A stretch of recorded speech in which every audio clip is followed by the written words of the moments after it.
Қайырлы күн, құрметті біздің көрермендер. Маманның кеңесі айдарының келесі санының қонағы Маңғыстау облысының кәсіпкерлер палатасы Атамекен Түпқараған аудандық филиалының директоры Қайранбаев Махамбет Тарғынұлы. Өздеріңізге белгілі, айдарымыздың мақсаты жастар арасында мемлекеттік бағдарламаларды түсіндіру, олардың тиімділігі туралы ақпарат беру. Бүгінгі тақырыпқа арқау болған мәселе бастау бизнес жобасы және жастар кәсіпкерлігі.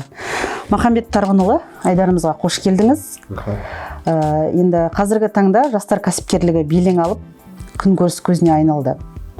Алайда екі қолға күрек таба алмай сандалып жүрген жастар қаншама. Бұл жастардың көбі осындай бағдарламалар туралы жетік білмейді. Осы орайда өзіңізбен кәсіпкерлік бағытта сөз қозғай отырып, жастар кәсіпкерлігі туралы маманнан кеңес алғанды жөн көрдік. Сізге алғаш сұрағымыз, жалпы бастау бизнес бұл қандай жоба? Рахмет. Құрметті желі қолданушылар, маманнан кеңес айдарының тыңдаушылары, көрермендері, құрметті жастар ауданының. Бастау бизнес жобасы бұл нәтижелі жұмыспен қамту және жаппай кәсіпкерлік дамыту 2017-2021 жылдарға арналған еңбек бағдарламасының екінші бағыты бойынша арналған бастау бизнес жобасы. Бұл бастау бизнес жобасы кәсіпкерлік негіздері бойынша оқу, кәсібін енді бастайын деп жатқан адамдарға бұл керекті ақпарат, керекті материалдармен қамтамасыз етілген. Әртүрлі жалпы бастау бизнес жобасы кәсіпкерлік негіздерінің 12 модуль бойынша оқыту жүргізіледі. Осыған дейін Түпқараған ауданы 2018 жылдан бастап оқытып бастады осы бастау бизнес жобасын. Бұған дейін 2020 жылға дейін офлайн түрде өткен. Барлығы офлайн түрде қатысушылар келіп, таңертеңнен түске дейін сабақ ретінде оқиды. Түстен кейін жеке индивидуальный дейді, жеке бизнес тренермен жобасы, әр адамның өзінің жобасы бойынша талқыға салынатын. Қазіргі пандемияға байланысты, пандемия санитарлық талаптарға сақтай отырып, осы 2020-2021 жылдары онлайн түрде өтті. Онлайн түрде бұл жерде Атамекеннің Атамекен деген біздің сайтымыз бар. Сол жерден тіркеліп, видео урок дейді, сақталған сабақтар. Бейне сабақтар бойынша сабақтар өтіп жатыр. Енді ауданымызда 2021 жыл ағымдағы жылы 90 біздің жоспар бойынша 90 адамды оқыту керек болатын. Соның біз толықтай оқытып шықтық. Енді қазір қосымша тағы 5 адамды оқытып отырмыз. Осы жылы 90 адамның ішінен, соның ішінен көбінесе жастар оқиды. Енді бастау бизнес жобасын айта кетсек, ол 12 модульден тұратын сабақ. Бұл жерде кәсіпкерлік негіздері бойынша маркетинг талдау дейді, бизнес планды қалай жасайды, салықтарды қалай төлейді, қандай салық түрлері бар, общий кәсіпкердің мектебі, да, былай айтқан. Оқып бітіргеннен кейін бастау бизнестің түлектері өзінің жобасын қорғайды. Қорғамайтындар да бар. Ішінде қорғап өзінің бастау бизнес оқу бітірген жобасын қорғағаннан кейін сертификаттар табысталады. Бұл жерде сертификаттың 2 түрі бар. Біреуі жобаны қорғаған түлектерге оқуды аяқтағаны туралы сертификат береді. Ал жобаны қорғамай тек білімін жетілдірем деген адамдарға оқуға қатысқан үшін беріледі. Рахмет. Келесі сұрақ, жобаға қалай қатысуға болады? Бастау бизнес жобасына қатысу үшін ең алдымен жұмыспен қамту орталығына келіп, жұмыссыз ретінде тіркеліп, содан кейін жұмыспен қамту орталығынан бізге жолдама алу керек. Атамекен кәсіпкерлік палатасына, біздің аудандық филиалға, аудандық жұмыспен қамту бөлімінен бізге жолдама алып келу керек. Біз жолдаманы алып, содан кейін Атамекен академияға тіркейміз. қатысушыны. Және де бұл өте оңай, ешқандай қиындығы жоқ. Сұратылатын құжаттар өзі құжаттар жеке куәлік көшірмесі, оқу бітірген болса дипломы, және де түйіндемесі, сосын Бигов порталынан пенсионный дейді, зейнетақы қорының көшірмесі несі керек, анықтамасы керек. Солдан жұмыспен қамтуға барып, жұмыс ретінде тіркеледі, бізге жіберіледі. Жолдама арқылы сіздерге жіберіледі да, сонда? Ал мысалға мына жобаға оқуға ниеттенген адамдар қандай талаптарға сай болу керек? Талаптарға сай әлеуметтік осал топтағы адамдар, жастар ішінде, жұмыссыз жастар, жалпы жұмыссыз болу керек қой. Ең бірінші қойылатын талап жұмыссыз болу керек, иә? Бағдарлама нәтижелі жұмыспен қамту болғаннан кейін әр қайсысы оқу бітірген түлектер, басқа бизнес оқу бітірген түлектер мемлекеттен қайтарымсыз қаражат алуға да болады, және де 6%-бен несие де алуға болады. Өзінің бастапқы стартап дейді ғой, бизнесін жүргізуге алғашқы несие де алуға болады. Енді осы орайда мынадай сұрақ туындайды, менде мысалға мына жобаға қатысуға жаңағы үйде отырған жас аналар, бала күтімінде отырған аналарға қатысуға бола ма? Әрине, егер де жұмыссыз болатын болса, ол кісілерге үйде отырған бала, айтып отырмын ғой жаңағындай, бұл бағдарламада ешқандай шектеу жоқ. Жобасын қорғау, кредит алу, несие алу деген нақты не жоқ, міндет жоқ. Бұл жерде білімді кәсіпкерлік негізде жетілдірем деген адамдар болса да, біз оқыта береміз, бізде Атамекен кәсіпкерлік палатасына осы бастау бизнес жобасы ешқандай шектеу жоқ. Ең бастысы жұмыссыз болу керек. Жұмыссыз ретінде тіркелу қажет та. Ал егер де бала күтімінде жаңында айтады ғой, декретте. Иә, декретте демалыс. Ол кісілер, декреттегі кісілер, ол жұмыста болу есептеледі. Жұмыс орны сақталғандықтан да олар. Ол кісілерді оқытамын.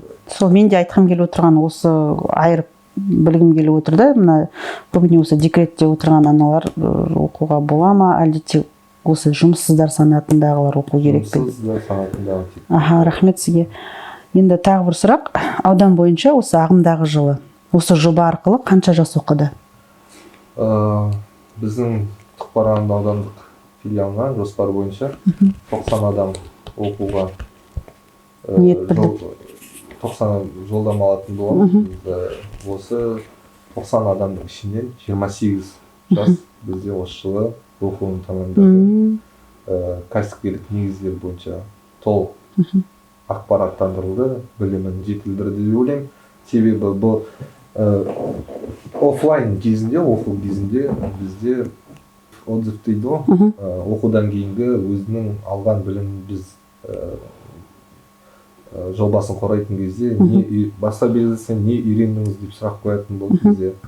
Сол кезде көбінесе адамдар қуанып жатады осы бастау бизнес оқығаны, себебі білмейтін заттарымыз, білмейтін нәрселеріміз көп екен. Осы бастау бизнес арқылы біз салықтың қандай түрлері бар, қандай салықпен төлеген, қалай кәсіпкерлікті тіркеу, жеке кәсіпкерлікті қалай ашу керектігін үйренгені туралы. Қазір деген бәрі де осы цифрландырылған ғой, көп емес негізі. Қалай біздің осы Атамекен кәсіпкерлік палатасының көп қызметі бізде цифрландырылған. Және де егов портал арқылы қалай е-лицензия портал арқылы қалай кәсіпкерлікті ашу керектігін барлығын, қалай салықтық қызметтерді төлеу керектігін барлығын үйреніп, көп адам отзыв тастайды, жүретін болған, осындай әсер алған, осындай білім алған, бізге көбінесе рахметін айтып кететін осы бастау бизнес бітірген түлектер. Жалпы жобаны оқу арқылы адамдар мына кәсіптік саланы жетілдіре отырып сауаттанады дейсіз ғой. Яғни Сауаттанады, бүткіл жаңағындай қандай салықтары бар, қандай нелер бұл. Мына жеке кәсіпті ашып алады да, кейбір адамдар мысалы өмірі қысқа болып жатады ғой. Соны ары қарай дамыту үшін қандай өзінің жасалатын жұмыстары бар, сол бағыттарда толық оқып шығады осы жоба. Основа предпринимательства дейді, кәсіпкерлік негіздері бойынша. Қазір енді осы кәсіпкерлік негіздері бойынша пән енгізілді осы білім ошақтарында. Енді алдағы жоспар бізде осы кәсіпкерлік негіздері бойынша осы 10-11 сынып оқушыларын бастау бизнес жобасымен таныстыруымыз керек. Яғни мектептерде болашақта оқытылады. Біз сол арнайы осыға сағат алып, осы маманнан кеңес деген сияқты, оларда да осы кәсіпкерлік негіздегі пәндерге де маманнан кеңес алған жөн деп санаймын. Дұрыс айтасыз. Осы ағымдағы жылда біз осы Түпқараған аудандық білім бөлімімен келісе отырып, осы кәсіпкерлік негіздері пәні бойынша басқа бизнесті таныстыруымыз керек. Бәрекелді, іске сәт. Енді Махамбет Тарғынұлы, жалпы біз мемлекеттік бағдарламаларды халық алдында насихаттай отырып, оның іске асуын қадағалаймыз. Қазір екінің бірі жеке кәсіпке ден қойып, өз ісін дөңгеленіп келеді. Ал осы орайда маман ретінде сізге мынандай сұрақ қойғым келіп отыр. Жалпы жеке кәсіпті неден бастаған жөн? Жеке кәсіпті біреудің енді айтуымен емес, жалпы өзі кәсіпкер боламын деген адам өзі неден бастайтын, жалпы арманы болады кәсіп, осындай кәсіп бастасам, осындай істесем деп. Сол кәсіпті біз ары қарай сүймелейміз. Егер де мен осындай мысал ретінде химчисткамен айналысқым келеді деп келеді, біз сол не істеу керек екен, неден бастау керек екен, және де қалай істеу керек екенін біз сүймелейміз. Біздің мақсат финансовый емес, біздің қаржылай қолдау емес, біздер қаржылай емес қолдау көрсетеміз. Біз қаржылық көмек көрсетпейміз. Қаржылай қолдаулар ол жұмыспен қамту орталығына және микроқаржы ұйымдарына олар несие ала алады. Қаржылай қолдау біздікі тек мақсатымыз бастапқы кәсіпкер бастаймын деген адамдарға ақпарат беру, сүйемелдеу жұмыстарын біз осы 85% құжаттарын сүйемелдейміз. Кәсіпкер боламын. Тегін, біздің қызмет тегін, қашанда тегін көрсетіледі. Және де қалған 15%-ын ол біздің түлек өз жасайды. Ол себебі конфиденциальный құжаттар бар, банктен счет ашу деген, қаржы жоқ деген справка алу банктен. Сондай құжаттарды түлегіміз, тыңдаушымыз өзі жасайды. Қалған 85%-ын біз тегін түрде үйретесіздер. Көмектесіз. Енді қазіргі таңда жеке кәсіпкер боламын деп жүрген адам көп, иә? Мысалға солардың ішінде 29 жасқа дейінгі жастардың жеке кәсіпке қарай бет бұрысы қалай? Қазір 2000 осы ағымда жылдың былтырғы жылмен салыстырғанда айтарлықтай арасында не жоқ, айырмашылық жоқ. Үнемі бізде жыл сайын кәсіпкерге боламын деген жастар көп. Саны көп, саны артуда. Және де қызығушылығы да көп. Олардың бізде осы жылы мемлекеттің гранттары 200 АЭК 583 600 теңге. Осы жылы бізде 8 жас өзінің бастапқы кәсібін дөңгелетуге мемлекеттен қайтарымсыз қаражат алып, қазір таңда химчистка дейді, қызмет көрсету. Біз Молдабеков Асқар деген жасымыз бар. Белсенді, жыл сайын белсенді. Бізге үнемі хабарласып не істеп тұрады.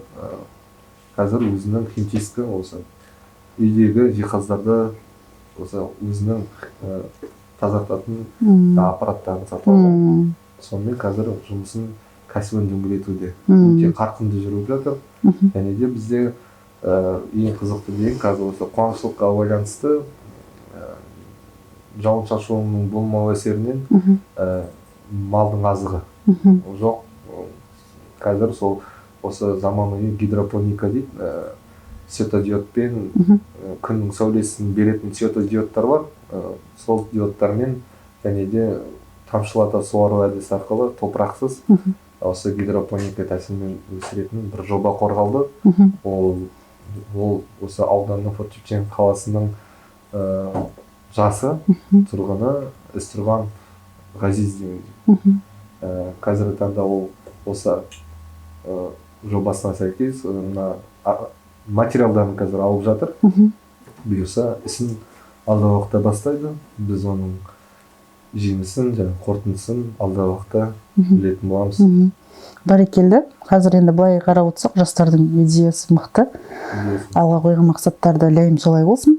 Жеке кәсіпкер болу үшін немесе өз ісіңді бастау үшін кімге барып, қайда жолығу керек? Мысалы, қазір енді жастарға бір кеңес айтып жіберсеңіз. Құрметті ауданның жастары, ауданның белсенділері, Маңғыстау облысының кәсіпкер палатасы осы мақсатта кәсіпті бастайын деген адамға құрылған кәсіпті бастайын. Біздің барлық кәсіпкер палатасының барлық филиалдары бар. Маңғыстау облысы бойынша барлық аудандарда филиал бар бізде. Сол сияқты Тұқпаран ауданы Форт-Шевченко қаласында бизнес-инкубатор дейді. Ол ғимаратта біз Маңғыстау облысының кәсіпкер палатасы Атамекен Тұқпаран филиалы орналасқан. Біздің есігіміз әрдайым ашық. Кәсіпті бастайын деген жастар бізге үнемі келуде, келуін жалғастыра береді. Осы күнге дейін бізден әртүрлі кеңес алып, кәсіпті неден бастаймыз, қалай жасаймыз, қайда тіркелу керек. Бізде осы егов порталы арқылы қалай тіркелу керек екенін, қандай оқу керек екенін осы түсіндіріп жатамыз осы жастарға. Біздің егер де кәсіпті бастайын деп, егер жұмыссыз болсаңыз, кәсіпті бастайтын ниетіңіз болса, оған қабілетіңіз болса, бізге аудандық филиалға жолуыңызға болады, немесе жұмыспен қамту орталығына жолықсаңыз болады. Біз ары қарай сізбен кәсіпті қалай бастау керек екенін, неден бастау керек екенін, оның барлығын біз индивидуальный дейді, жеке ақпараттандырып үйрететін боламыз. Әр келген кәсібін бастайын деп келген жаспен жеке-жеке жұмыс жасап, барлығы толыққанды түсіндіріледі сол жерде. Индивидуальный жұмыс жасауға қарастырылған. Біз онлайн түрде де, офлайн түрде де біз кеңесімізді, ақпаратымызды үнемі беріп тұрамыз. Махамбет Тарғанұлы, бізбен кездесуге уақыт тауып келгеніңіз үшін үлкен рахмет. Құрметті біздің арнамыздың көрермендері, бағдарламаның келесі санында көріскенше сау болыңыздар.